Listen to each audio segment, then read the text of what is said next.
അല്ലാഹുവേ നീ പരിപൂർണ്ണ സംരക്ഷണം നൽകണേ അല്ലാ. എല്ലാവരും രണ്ട് കൈ ഉയർത്തിയിട്ട് ആമീൻ പറയും. അല്ലാഹുവേ നീ സംരക്ഷണം നൽകണേ അല്ലാ. ഫലസ്തീന മക്കൾക്ക് സംരക്ഷണം നൽകണേ അല്ലാ.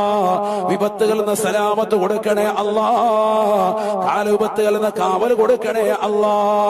ഇസ്രായേലി ഭീകരനെ നീ പാഠം പഠിപ്പിക്കണേ അല്ലാ.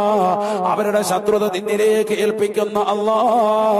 ഫലസ്തീനിലെ ഗസയുടെ തെരുവോരങ്ങളിൽ പിടഞ്ഞു വീണ പാവപ്പെട്ടതാകുന്ന മക്കളുണ്ട്, ചെറുപ്പക്കാരുണ്ട്, യുവാക്കളുണ്ട്, യുവതികളുണ്ട്.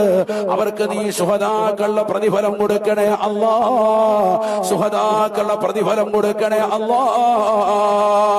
യുദ്ധത്തിന്റെ കെടുതി മൂലം കൈ നഷ്ടപ്പെട്ടു പോയവരുണ്ട്, കാല് നഷ്ടപ്പെട്ടു പോയതാകുന്ന 15ഉം 10ഉം വയസ്സുള്ളതാകുന്നതിൽ താഴെയുള്ള പിഞ്ചോമന മക്കളുണ്ട്. അല്ലാഹുവേ ക്ഷമ കൊടുക്കണേ അല്ലാ. ഖൈറായ ജീവിതം കൊടുക്കണേ അല്ലാ. സ്വാതന്ത്ര്യം അനുഭവിക്കാനുള്ള തൗഫീഖ് നൽകണേ അല്ലാ. സ്വാതന്ത്ര്യം അനുഭവിക്കാനുള്ള തൗഫീഖ് അവർക്ക് നീ നസീബാക്കണേ അല്ലാ.